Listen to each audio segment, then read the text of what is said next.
இப்போ அரசாங்கத்தை பொறுத்தவரை நேற்று முதலமைச்சர் என்ன சொல்லியிருக்காரு, குறைகள் எதனா இருந்தால் நாங்கள் சரி செய்வோம் அப்படின்னாரு. எப்போ சரி செய்வீங்க? அதான் கேள்வி. மக்கள் அன்றாட பாதிச்சுட்டு இருக்கிறாங்க.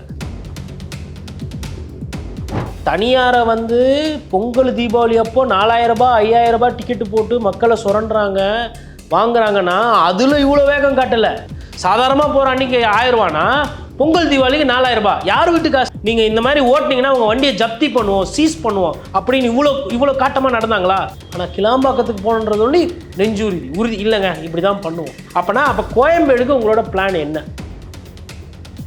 பறக்குறையில் இருக்குங்க. இங்கேருந்து சென்ட் தாமஸ் மவுண்ட்லேருந்து இந்த லாஸ்ட்டாக ஒரு இடம் முடிக்கணும். இவ்வளோ வருஷம் ஆச்சு, 10 வருஷம் ஆச்சு, இன்னும் முடிக்காமல் இருக்குது. இதெல்லாம் சென்னைக்குள்ளே இருக்குது. போக்குவரத்து நெரிசலை சரி செய்யக்கூடிய திட்டங்கள். இந்த திட்டத்திலலாம் உங்கள் கவனம் போலியா? ஏன் எல்லாருக்கும் அதிமுக திமுக கிளாம்பாக்கத்து மீது வந்து கவனம் போச்சு? அப்போ இந்த திட்டங்களில் வந்து திமுக கொண்டு வந்தனால தான் இத்தனை விமர்சனங்களுக்கு உள்ளாகுதா? இதுவே அதிமுக கொண்டு வந்தோம் அப்படின்னா இந்த அளவுக்கான விமர்சனங்கள் வந்திருக்கு. திமுக அதிமுகன்ற பிரச்சனையை தாண்டி நான் திரும்பவும் சொல்கிறேன், மக்களுக்கு இதனால் என்ன சிரமம் வரும், இது எப்படி சுலபமாக ஆக்கலான்றது இந்த சிந்தனை சுத்தமாக இல்லை. சென்னையை நன்கு அறிந்தவர் சேகர் பாபு. முதலமைச்சர் அவர்கள் மேயராக இருந்திருக்காங்க. அப்போ சென்னையை பற்றின அந்த போக்குவரத்துலேருந்து எல்லா விஷயமும் நன்கு தெரிஞ்சவங்க கொஞ்சம் பொறுமையாகவே திறந்திருக்கலாம்ல. இப்போ இவங்களும் வந்து தேர்தல் சமயத்தில் வந்து திறக்க வேண்டிய ஒரு கட்டாயத்துக்கு உள்ளானனால தான் இவ்வளோ விமர்சனங்களை சந்திக்குதா திமுக? மக்கள் பிரச்சனையிலேருந்து ரொம்ப அந்நியப்பட்டு போயிட்டாங்க. அண்ணன் திரு சேகர் பாபு அங்கே போனப்போ ஒரு பெண்மணி சமீபத்தில் வைரல் ஆச்சு. கேள்வி கேட்குறாங்க அமைச்சர் நிறுத்தி. அமைச்சரால் பதில் சொல்ல முடியாமல் போகிறார்.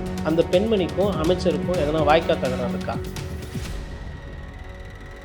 கிளாம்பாக்கத்துக்கும் மக்கள் தான் பயனாளி, கோயம்பேடுக்கும் மக்கள் தான் பயனாளி. பட் மக்கள் தான் முடிவு பண்ண எது அவங்களுக்கு வேணும்னு.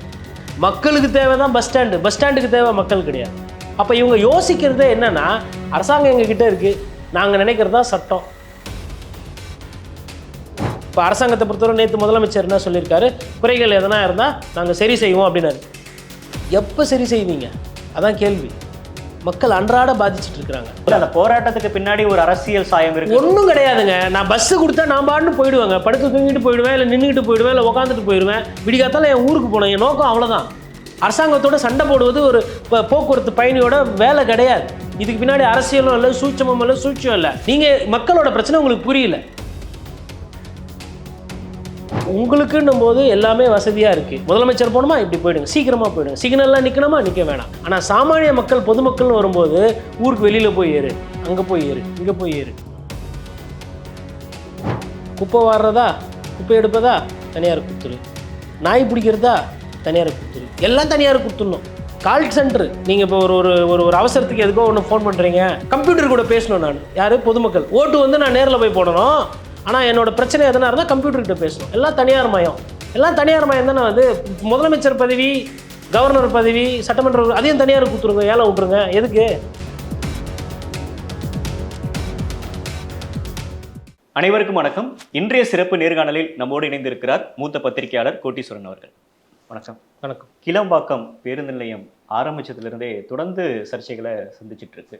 நேற்று சட்டப்பேரவையில் முதலமைச்சரும் எதிர்க்கட்சி தலைவராக இருக்கக்கூடிய திரு எடப்பாடி பழனிசாமி அவர்களும் இதை சார்ந்த விவாதத்தில் ஈடுபட்டாங்க. என்ன பிரச்சனை கிளாம்பாக்கத்தில்? மக்களுக்கு என்ன தேவை, மக்கள் எவ்வளோ கஷ்டப்படுவாங்க, மக்களோட வாழ்க்கையை சுலபமாக்கிறதுக்கு என்ன திட்டம் அப்படின்னு எந்தவித புரிதலுமே இல்லாமல் கொண்டு வரப்பட்ட ஒரு திட்டமோ அப்படின்ற ஒரு ஐயம் வந்து எனக்கு ஒரு பத்திரிகைக்காரனாக இருக்குது. நானும் போய் பார்த்தேன், சைட்டெல்லாம் போய் பார்த்தேன்.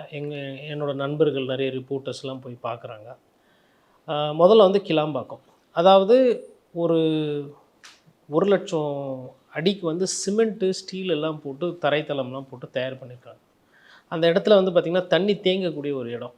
அங்கே இருக்கிற தண்ணி அந்த ரோடை கிராஸ் பண்ணி பக்கத்தில் ஏரிக்கு கண்மாய்க்கெலாம் போகணும். அதுக்கு வந்து வழிவகை இல்லாமல் பண்ணது ஃபஸ்ட்டு டிசைன். பிரிட்ஜுக்கு கீழே இப்போது உதாரணத்துக்கு வேகமாக யாருன்னா வராங்கன்னா கார்லேயோ இல்லை பைக்லேயோ தண்ணி சம்டைம்ஸ் தேங்கி இருந்தால் தெரியாது, அப்படியே வந்தால் விபத்தே ஆகிறதுக்கு உண்டான ஒரு வாய்ப்பு. அப்போது அந்த பேசிக் பிளானிங் இருக்குல்ல, ஒரு தண்ணி எங்கே போய் சேரும், தண்ணி எப்படி தேங்கணும் அப்படின்ற திட்டமானதே திட்டமிடாமல் கிளாம்பாக்கத்தை வந்து தொடங்கி வச்சாங்க. அதிமுக ஆட்சியில் தான் அதற்கு வந்து பிளானிங்லாம் பண்ணாங்க, எல்லாம் பண்ணாங்க. அதுவுமே வந்து சரியாக பண்ணவில்லை. ஸோ இது முதல் பார்வை.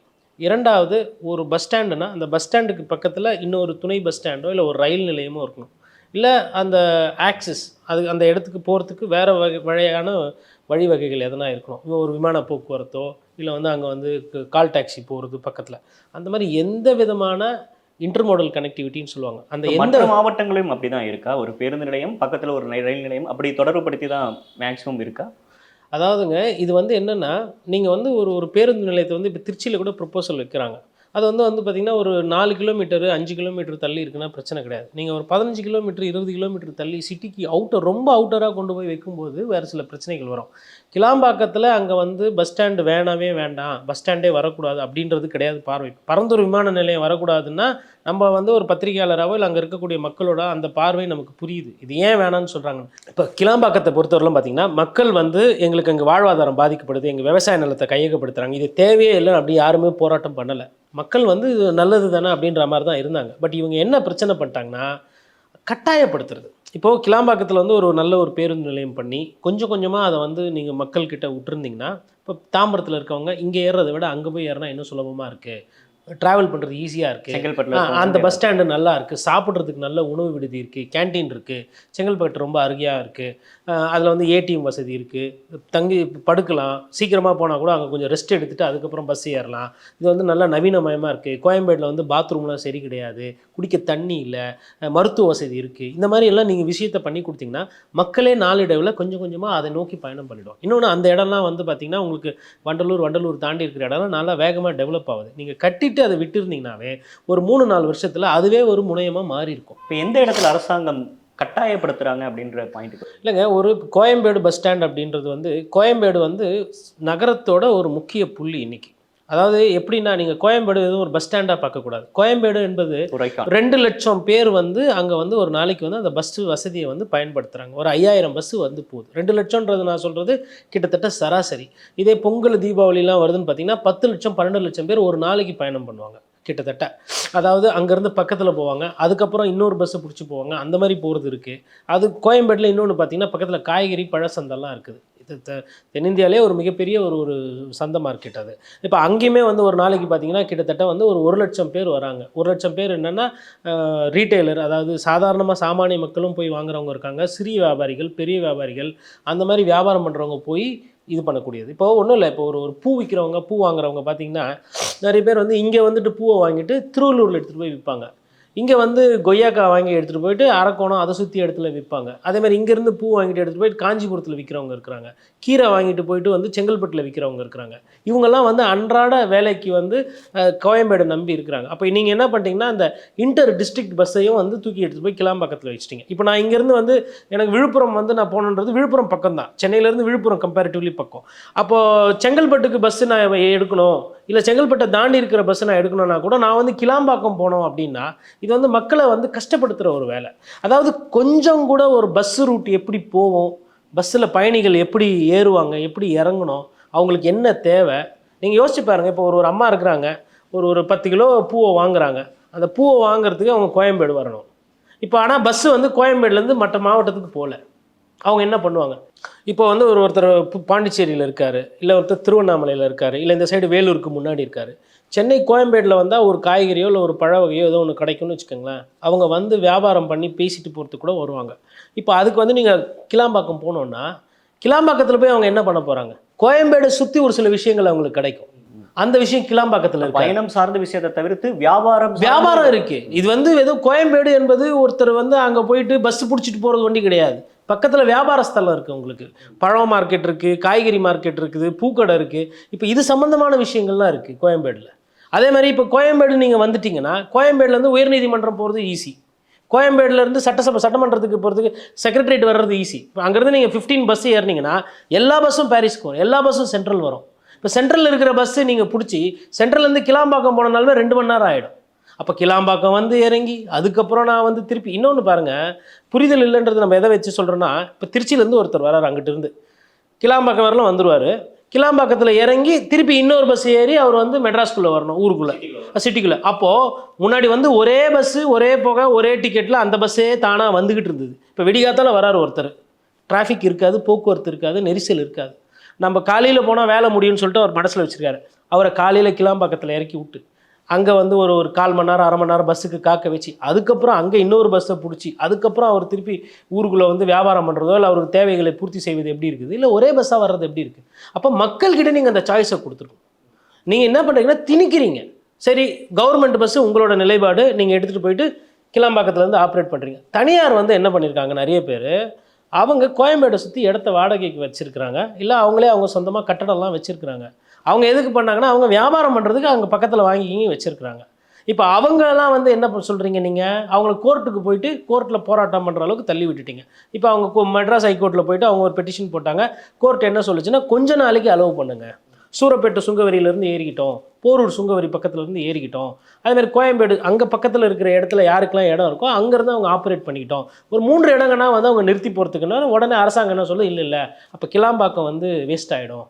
அதாவதுங்க, கிளாம்பாக்கத்துக்கும் மக்கள் தான் பயனாளி, கோயம்பேடுக்கும் மக்கள் தான் பயனாளி. பட் மக்கள் தான் முடிவு பண்ணால் எது அவங்களுக்கு வேணும்னு. மக்களுக்கு தேவை தான் பஸ் ஸ்டாண்டு, பஸ் ஸ்டாண்டுக்கு தேவை மக்கள் கிடையாது.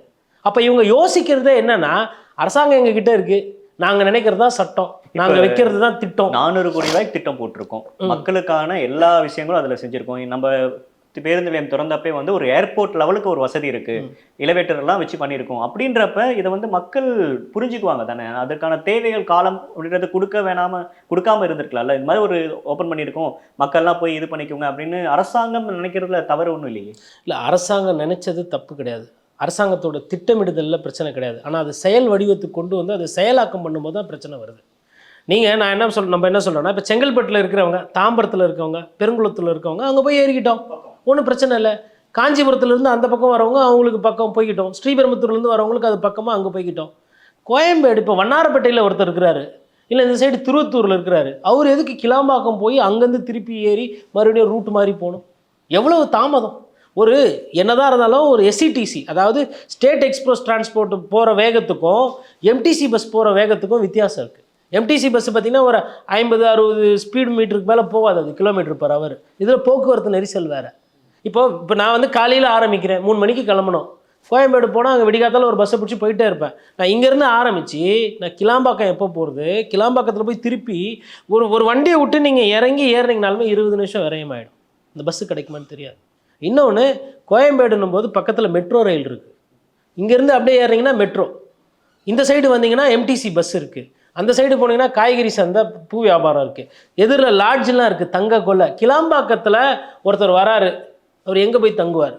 இப்போது நாளைக்கு காலையில் தான் பஸ்ஸு, நைட் பஸ் போயிடுச்சு, ஒருத்தர் போகிறாங்க, தெரியாது பஸ்ஸு இல்லைன்ட்டாங்க, அவங்க எங்கே படுத்து தூங்குவாங்க? மேபி சம்டைம்ஸ் வந்து ஒரு பக்கத்தில் ஏதோ ஒரு ரூம் இருக்குதுன்னா தங்க கொள்ள வசதியெல்லாம் கோயம்பேடில் இருக்குது. கோயம்பேடுன்றது உருவாக்கப்பட்டது, கிளாம்பாக்கம் புதுசாக வருது. ஒரு விஷயம் புதுசாக வரும்போது நீங்கள் திணிக்கக்கூடாது. மக்களை வந்து இதை தான் பயன்படுத்தணும், இப்படி தான் போகணும். ஏன்னா இவங்கன்னா மக்களா இல்லை வந்து ஆடு மாடுகள் போல் நீங்கள் நினைக்கிறத திணிக்க நினைக்கிறாங்க? ஏன் மக்கள் பொறுமையாக அதை ஏற்றுக்காமல் அதை காலம் கொடுக்காமல் இருக்கிறதுக்கான காரணம் என்ன நினைக்கிறீங்க? இல்லை, இதில் வந்துட்டுங்க நிறைய கட்டுக்கதைகளா இல்லை அது வந்து அன்கன்ஃபார்ம் ரிப்போர்ட்டாக ரூமர்ஸான்னு தெரியல. நிறைய பேருக்கு வந்து அங்கே வந்து வியாபார நோக்கம் இருக்குது, அங்கே வந்து நிறைய ஹோட்டலு கடைகள்லாம் வந்து இவங்களே எடுத்து பண்ணணும் அப்படின்ற மாதிரி ஒரு சில சர்ச்சைகள், கிளாம்பாக்கத்தில் ஒரு சில சர்ச்சைகள் வருது.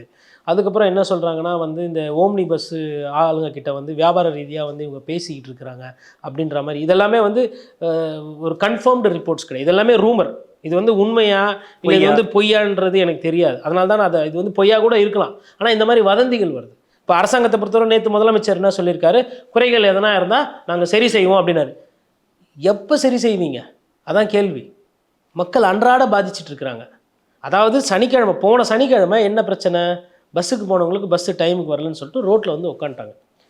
நைட்டு போகிறாங்க, ட்ராவல், நைட்டு தூங்க முடியாது பஸ்ஸில், ஒன்றும் பெருசாலாம் வசதியெல்லாம் தூக்கிட்டு போக முடியாது பஸ்ஸில். அப்படி இருக்கும்போது அந்த நேரத்துக்கு வரல, 1.5 மணி நேரமாக வரல, 1 மணி நேரமாக பஸ்ஸு வரலன்னு சொல்லிட்டு அந்த பஸ்ஸு அந்த பையோடு நின்றுக்கிட்டு கால் வலி நின்னா தான் உங்களுக்கு அந்த பிரச்சனை புரியும். இதில் என்னன்னா, இந்த அதிகாரிகளோ இல்லை அமைச்சர் பெருமக்களோ சுலபமாக சொல்லிட்டு போயிடுறாங்க. நீங்கள் பஸ்ஸில் நின்று போயிட்டு, ஒருவேளை கம்யூனிஸ்ட் எம்எல்ஏக்கள்லாம் இருக்கிறாங்க, அவங்களுக்குலாம் இந்த பஸ்ஸில் போகிற அனுபவம் இருக்குது. ஊரில் பையை தூக்கிட்டு போயிட்டு ஒரு 300 மீட்டர் தள்ளி எஸ்கலேட்டர் தான் ரைட்டு, இல்லைன்னு சொல்லலை, ஆனால் அதை தூக்கிட்டு போகணும். இங்கே வந்து இது வந்து பக்கத்தில் இருக்கும். பார்த்தீங்கன்னா நம்ம கிளாம்பாக்கம் வேணான்னு சொல்லலை, நீங்கள் ஏன் அதை வந்து மக்கள் மேலே திணிக்கிறீங்க? இன்னொன்று, இப்போது உப்பர் ஓலாலாம் இருக்குது, ஒருத்தர் வராரு அங்கேருந்து, கிளாம்பாக்கத்துலேருந்து நீங்கள் உப்பர் ஓலா போட்டால் போகுமா? கோயம்பேடுலேருந்து ஊபர் ஓலா போட்டால் ஷேர் ஆட்டோ இருக்குது, கேப் இருக்குது, எதையோ ஒன்று பஸ்ஸு பிடிச்சி மாறி ஆப்ஷன்ஸ் இருக்கு, ஆப்ஷன்ஸ் இருக்குது. அங்கே எதுவுமே கிடையாது. அப்போ எதுவுமே இல்லாத ஒரு இடத்துல அது திறந்தப்போ சாப்பாடு உணவகம் அங்கே கிடையாது. ஏடிஎம் நிறைய வேலை செய்யலை, சுற்றி பணம் எடுக்க முடியல, குடிக்க தண்ணி வந்துட்டு ஒரு இடத்துல இருக்குது, அது எந்த இடத்துல போனால் தண்ணி கிடைக்கும்னு தெரியாது. நிறைய பேருக்கு வந்து எல்லாருமே வந்து இன்ஃபார்ம்டாக இருக்க மாட்டாங்க. பத்திரிகை செய்தி டெய்லி படிப்பவர்கள் இல்லை, தொலைக்காட்சியை டெய்லி பார்க்க வேண்டியது கிடையாது. அவங்களுக்கு வந்து அரசாங்கத்தில் என்ன நடக்குது, என்ன திட்டம் புதுசாக வருதுன்றதை பற்றி கவலை கிடையாது. திடீர்னு போகிறாங்க, கோயம்பேடு போனால் பஸ் இல்லைன்றாங்க. அந்த அம்மா அங்கேயே ஒரு 2 மணி நேரம் வெயிட் பண்ணிட்டு இருக்கு. இன்னொருத்தர் போகிறாரு, 3/4 மணி நேரமாக பஸ் வருமா வராதுன்னு தெரியாமல் 3/4 மணி நேரம் வேஸ்ட் பண்ணுறாரு. வயதானவர்கள் கூடுதலாக பாதிக்கப்படுவாங்க. அப்போ நீங்கள் வந்து உங்களோட திட்டம் என்னவோ, உங்களோட நோக்கம் என்னவோ, அதை பற்றி தான் சிந்திக்கிறீங்க. மக்கள் பழகிடுவாங்க, போக சரியாயிடும். எதுக்கு மக்கள் இந்த பாதிக்கு பண்ணணும்? இப்போது இங்கே சட்டமன்றம் இங்கே இருக்குது, இப்போ திடீர்னு சட்டமன்றத்தை தூக்கின்னு போயிட்டு கன்னியாகுமரியில் வச்சிடலாம், இல்லை வந்து திருச்சியில் வச்சிடலாம் அப்படின்னா அதோடைய பாதிப்பு வருமா வராதா? வரும் இல்லையா? அப்போது உங்களுக்குன்னும் போது எல்லாமே வசதியாக இருக்குது. ஒன்வேவை வந்து மற்றவங்களுக்கு ஒன்வேனா அன்றைக்கி நீங்கள் போகும்போது போலீஸ் என்ன பண்ணுறாங்க, அதை பாதுகாப்பாக மூடி உங்கள் கான்வாயெல்லாம் அனுப்பிடுறாங்க. கவர்னர் போனோமா இப்படி போயிடுங்க, முதலமைச்சர் போனோமா இப்படி போயிடுங்க, சீக்கிரமாக போயிடுங்க, சிக்னல்லாம் நிற்கணுமா நிற்க வேணாம். அப்போ உங்களுக்கு வேணும் போது போக்குவரத்து விஷயங்கள் எல்லாமே நகரத்திலேயே வந்து சரி செய்து ஃப்ரீ பண்ணி விட்றீங்க. ஆனால் சாமானிய மக்கள் பொதுமக்கள்னு வரும்போது ஊருக்கு வெளியில் போய் ஏறு, அங்கே போய் ஏறு, இங்கே போய் ஏறு, என்னது இது? அப்போ இந்த திட்டங்களில் வந்து திமுக கொண்டு வந்தனால தான் இத்தனை விமர்சனங்களுக்கு உள்ளாகுதா? இதுவே அதிமுக கொண்டு வந்தோம் அப்படின்னா இந்த அளவுக்கான விமர்சனங்கள் வந்திருக்காது. திமுக அதிமுகன்ற பிரச்சனையை தாண்டி நான் திரும்பவும் சொல்கிறேன், மக்களுக்கு இதனால் என்ன சிரமம் வரும், இதை எப்படி சுலபமாக ஆக்கலான்றது இந்த சிந்தனை சுத்தமாக இல்லை. கிளாம்பாக்கத்தில் இருந்து நீங்கள் அந்த சைடு ஜிஎஸ்டி ரோடு வழியாக போகிற வண்டி எல்லாம் எவ்வளோ இருக்குது, திருச்சிக்கு போகிறது, திருச்சியை தாண்டி போகிறது, அந்த பஸ்ஸெல்லாம் நீங்கள் அங்கே ஆப்ரேட் பண்ணலாம், ஒன்றும் இல்லை. நீங்கள் ஏன் வந்து திணிக்கிறீங்க? எல்லா பஸ்ஸும் அங்கே தான் ஆப்ரேட் பண்ணணுன்னு கிடையாது.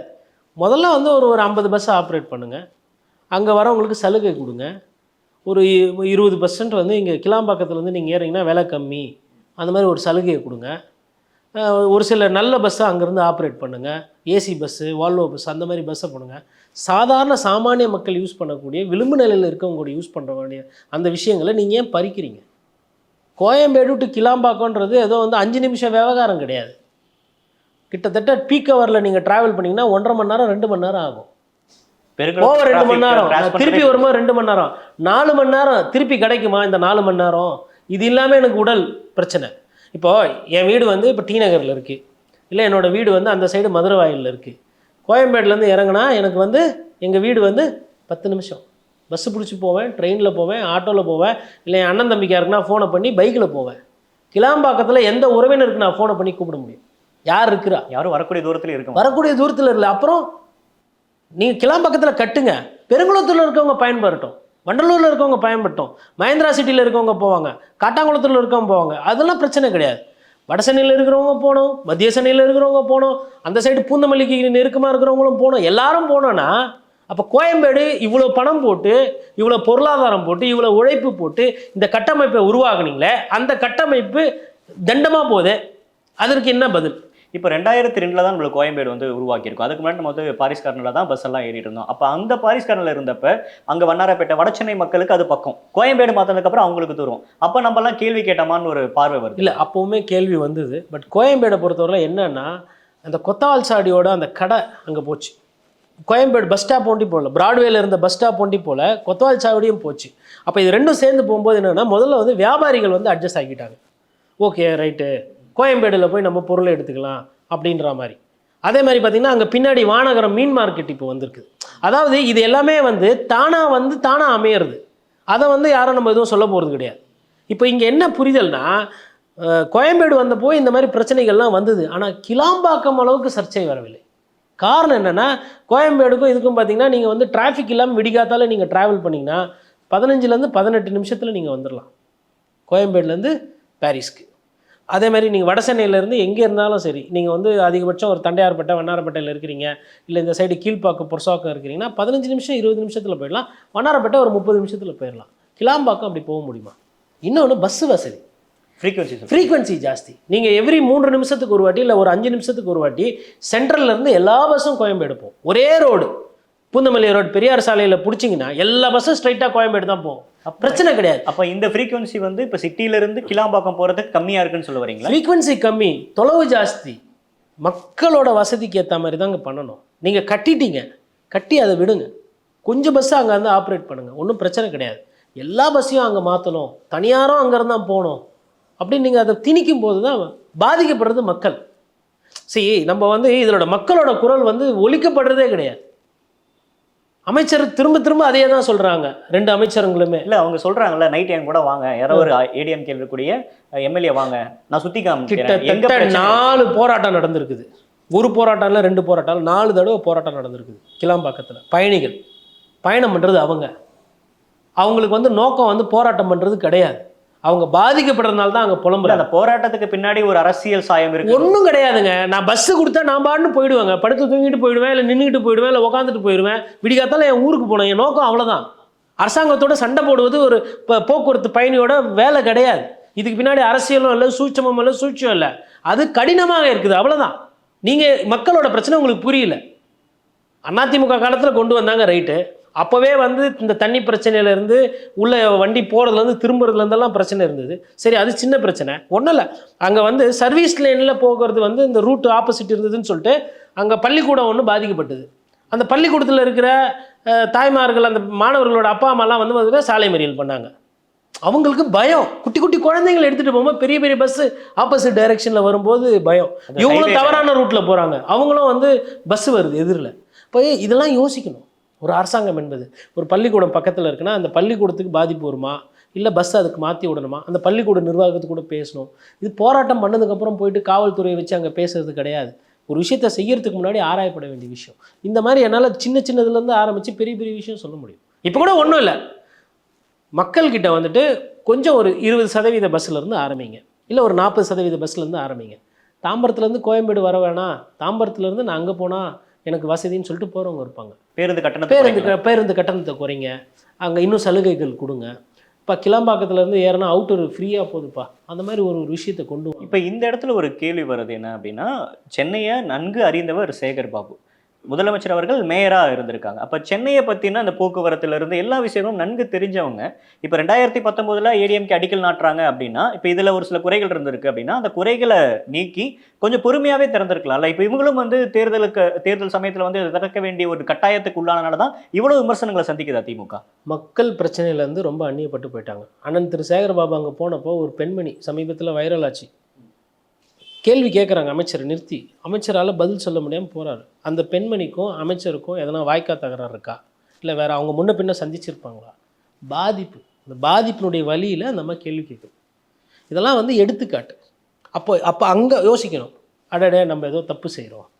இல்லை ஐயா திரு சிவசங்கர் இருக்கிறார், போக்குவரத்து துறை அமைச்சர், இவ்வளோ பேர் கதறாங்க, இவ்வளோ பேர் பிரச்சனை பண்ணுறாங்க, எல்லாம் வழக்காடு மன்றம் போகிறாங்க, கோர்ட்டு கேஸுன்னு அலையிறாங்க. அந்த பஸ்ஸு வசதி பண்ணி கொடுக்குறோம், அந்த தனியாருங்க தான்.